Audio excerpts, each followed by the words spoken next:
This training demo is being brought to you by learningcomputer.com. Today our topic of discussion is Excel 2013 conditional formatting. This has been around a few editions, but we are going to look at what it looks like in 2013. So what is conditional formatting anyway? Well, it is the ability in Excel to apply specific formatting to cells depending on the value of the cell and or the formula. Specific formatting can include changing font type, color, font size, and even the background color.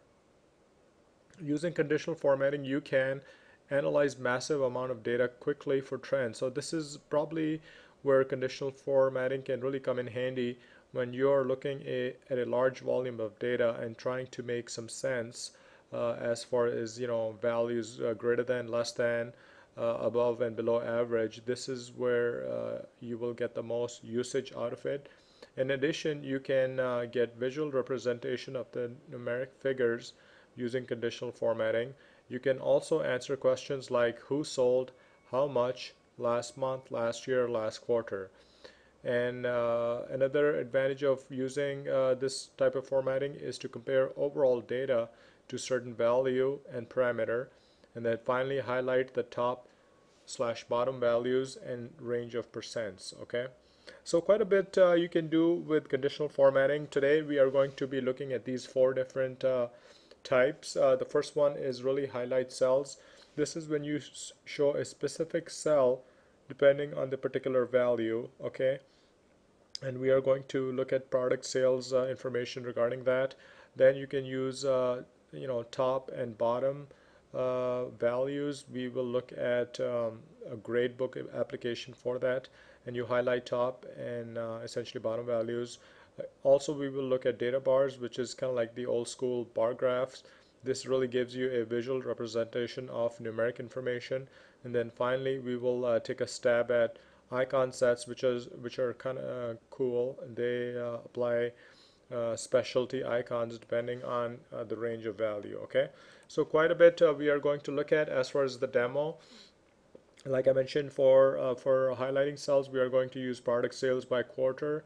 We will have a list of products and see how they did, the last 4 quarters. We are going to look at a gradebook application regarding the top and the bottom rules, and then for data bars, we are going to look at my virtual caches kitchen menu items to see how they did last year. And then we will end the video with icon sets where we will look at the product sales by quarter information again. So enough chatter about this. Can we actually see a demo now? Sure you can. So now I'm going to actually switch to Excel 2013.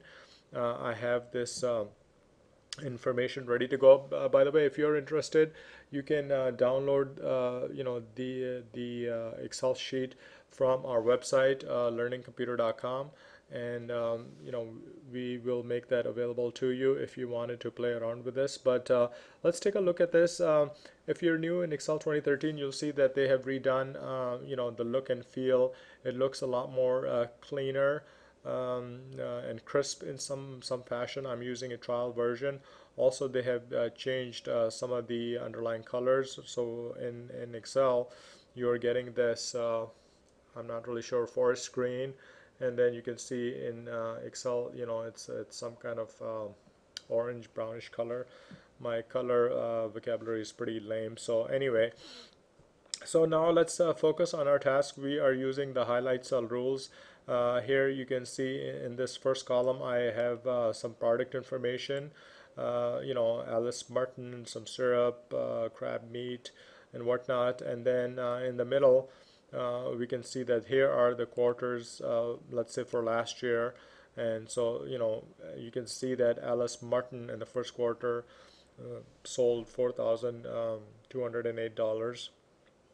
Okay, and we will come back and look at the thresholds in a minute, but let's just do this. Let's just jump right into it. I'm going to highlight my target area. Okay, so you just select your information, and then you want to make sure you're in the home tab. You're going to go to conditional formatting and then highlight cell rules. Okay, so the first thing I'm going to look at is When I did that, you can see that I have a barrage of options in here. You can do things like greater than, less than. You can even look at specific value, but let's do this. Let's start with less than, okay? And now you are getting a dialog box. I'm going to, let's say, highlight things below 4,000. So in other words, these we are interested in finding out what products are not doing too well, in our line of products. And then on the right side, this is where you can choose formatting. We will look at the custom format in a bit, but for now, let's just go with one of the default.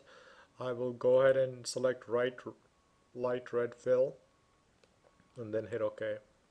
All right.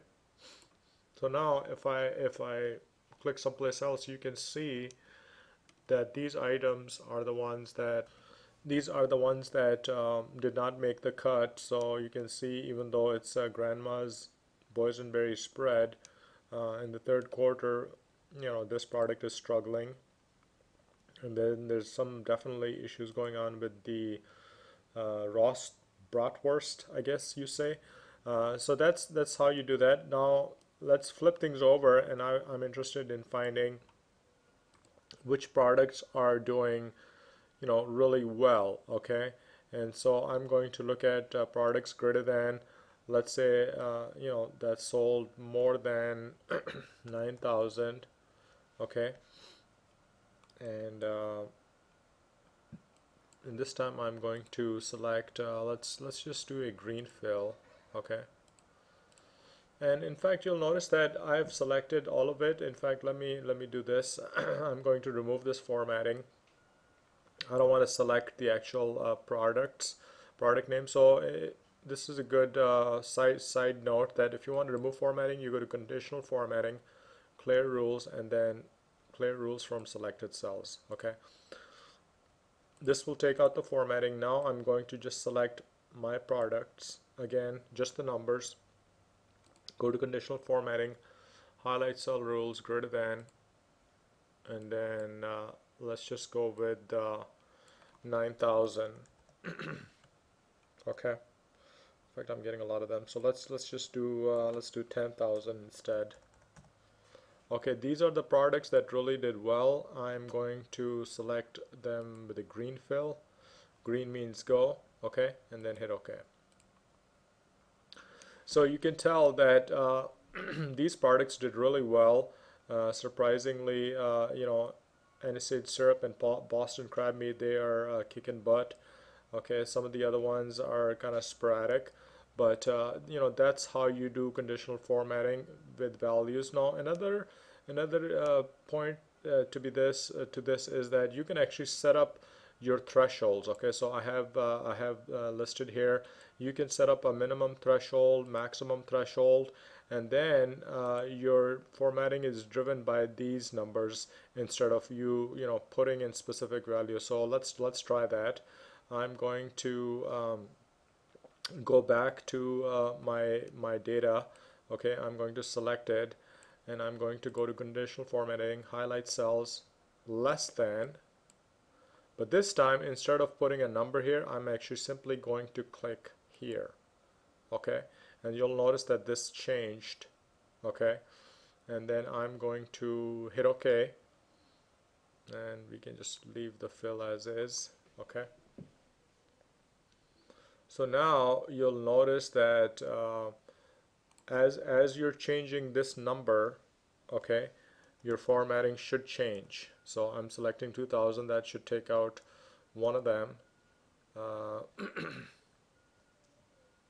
Okay, let me do this. I'm actually apologize. I'm going to clear formatting, because what happens with formatting is that it actually leaves the old formatting in here, so it gets to be a little bit confusing. But let's do this. I'm going to select the data, go back to conditional formatting, highlight less than. Okay, and this time I'm going to say this one. Okay, so 2000 is our number. So you can see that now it's only highlighting 3 of them. If I were to change this to, let's say, 5,000, you'll notice that a bunch of other candidates showed up, if I change this back to 4,000, um, you know, it changes a little bit. So this is an important point. It's dynamic in nature, where you know you can play around with that, and same thing with we can do with the maximum. Okay, so that was our first example of highlighting cells. Next thing I'm going to look at is going to be the top slash bottom rules. Okay, so for this one, I actually have a gradebook example. This is one of the classes I taught on databases. I have the student information in here. Okay, I have the total points that they can score, the average, and here's a breakdown. You can see that you know, in project one, the people scored this. Okay, and then midterm is this column.